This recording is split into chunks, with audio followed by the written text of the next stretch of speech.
নমস্কার, আজ বানাবো সয়াবিন দিয়ে ভেজ আটা ম্যাগি নুডলস। খুবই সুস্বাদু আর সহজ একটা রেসিপি। এটা বানাতে খুব একটা সময় লাগে না। প্রথমে সয়া বড়িগুলো পরিষ্কার গরম জলে ফুটিয়ে নেব। তারপর জল ঝরিয়ে ঠান্ডা হতে রেখে একটা ছোট পেঁয়াজ ঝিরিঝিরি করে কেটে নেব। তার সঙ্গে দুখানা লঙ্কাও কুচিয়ে নেব। এরপর একটা কড়াই বসিয়ে কড়াইটা গরম হলে তাতে সামান্য পরিমাণ তেল দিয়ে তেলটা গরম হলে কুচিয়ে রাখা পেঁয়াজ আর কাঁচা লঙ্কা তার মধ্যে দিয়ে দেবো। এবার আগে থেকে সেদ্ধ করে রাখা সয়াবিনগুলো জল ঝরিয়ে ঠান্ডা করে ঝিরিঝিরি করে কুচিয়ে নেব। কুচনো সয়াবিনগুলো ভেজে রাখা পেঁয়াজ ও কাঁচা লঙ্কার সঙ্গে মিশিয়ে নেব।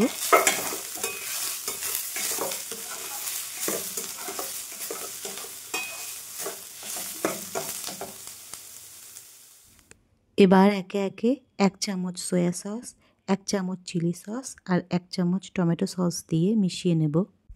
তারপর উষ্ণ গরম জল দিয়ে কিছুক্ষণ ফোটানোর পর ম্যাগি মশলা দেব।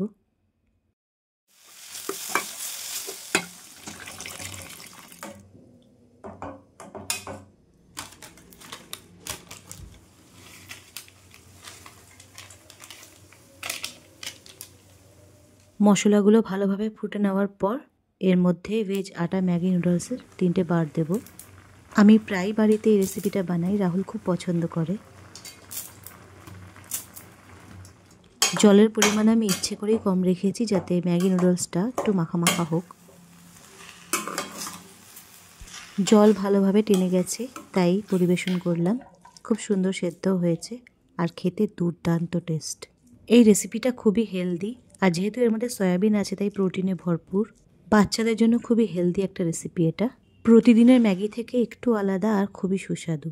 বাড়িতে বানিয়ে দেখবেন বাচ্চারা কি বলে, আর অবশ্যই আমাকে কমেন্টে জানাবেন কেমন হলো। ব্লগটা এখানেই শেষ করছি। ভালো থাকবেন। নমস্কার।